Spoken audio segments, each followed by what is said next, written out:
जय श्रीमन नारायण। गरुड़ जी पूछते हैं नारायण से, हे भगवान, मृत्यु के उपरांत संतान के मृतक के प्रति क्या कर्तव्य होते हैं तथा मृत्यु के पश्चात मृतक की आत्मा की क्या स्थिति होती है। गरुड़ पुराण के अनुसार बताया गया है, जब व्यक्ति की आत्मा निकल जाती है अर्थात जब व्यक्ति की मृत्यु हो जाती है तो एक तरफ व्यक्ति का शरीर तथा दूसरी तरफ व्यक्ति की आत्मा रहती है।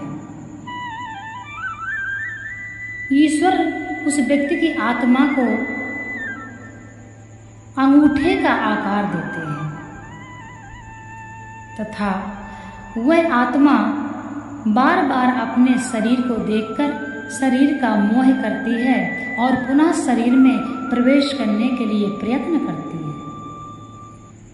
परंतु यमदूत उसको जकड़ कर रखते हैं और समझाने की कोशिश करते हैं।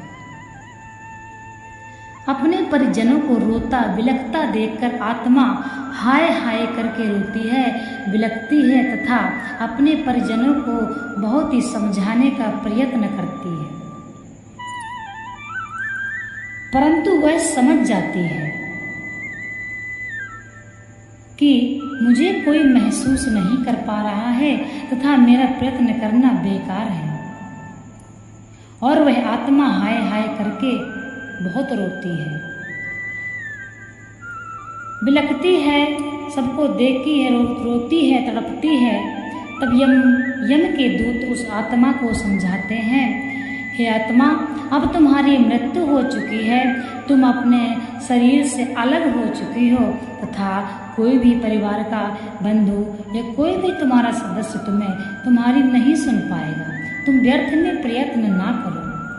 वह आत्मा यमदूतों के चरणों में गिरकर हाय हाय करके रोती है तथा अपने जीवन में जो भी उसने संग्रह किया है उसको देखती है। वह अपने घर मकान को देखती है तथा अपनी संपत्ति को देखती है और हाय हाय करके रोती है। फिर वह आत्मा अपने संतान को देखती है और अपने परिजनों को देखकर हाय हाय करके रोती है तथा यमदूत उसको समझाते हैं। फिर वह आत्मा को समझाते हैं और कहते हैं, हमारे साथ चलो, यहाँ अब तुम्हें कोई ना ही सुन सकता है और ना ही कोई तुम्हें यहाँ पर देख सकता है। आत्मा अपने को बहुत ही हल्का महसूस करती है तथा वो जिधर चाहे उधर जा सकती है। आत्मा को संतुष्टि होती है और वह यमदूतों के साथ चल देती है। तब गरुड़ भगवान पूछते हैं, हे भगवान, मृत्यु के पश्चात मृतक के परिवार तथा सदस्यों का संतान का क्या कर्तव्य है। तब भगवान बोलते हैं, हे गरुड़, मृत्यु के पश्चात मृतक को शुद्ध जल से स्नान कराना चाहिए तथा उसके शरीर में घी का लेपन करना चाहिए, या फिर कोई शमशान में भी जाके करता है तो उसके मस्तक पर सुगंधित चंदन का लेप करना चाहिए और मृतक के मुख में गंगाजल तुलसी डालना चाहिए तथा यदि सामर्थ्य है तो मृतक के 9 द्वारों में सोना डालना चाहिए। इसके पश्चात भूमि को गाय के गोबर से लीपकर वहां पर कुश बिछा देना चाहिए और उसमें तिल डालना चाहिए तथा उसके ऊपर एक कपड़ा बिछा देना चाहिए। इसके पश्चात मृतक का सर उत्तर दिशा में करना चाहिए और उसको वहां पर लिटा देना चाहिए। इसके पश्चात नवीन वस्त्र मृतक को पहनाना चाहिए। और पहला पिंडदान शव नामक पिंडदान जो होता है वह मृतक के उसी स्थान पर होता है जहाँ पर उसका अंतिम सांस टूटती है। उस पिंड से भूमि देव की संतुष्टि होती है तथा इसके पश्चात रास्ते में 4 पिंडदान होते हैं तथा 6वां पिंडदान मृतक का शमशान घाट में होता है। शमशान में जाके मृतक का सर दक्षिण दिशा में कर देना चाहिए। इसके पश्चात मृतक का जो लकड़ी तथा मृतक के जलाने का जो संग्रह करना पड़ता है वह मृतक के परिवार को ही स्वयं करना चाहिए। इसका संग्रह संतान को स्वयं करना चाहिए तथा वेदी को स्वच्छ करके गंगा जल से पवित्र करके उसमें जो भी आपने संग्रह किया है लकड़ियाँ वह उसमें डाल देनी चाहिए तथा उसमें मृतक को लिटाना चाहिए।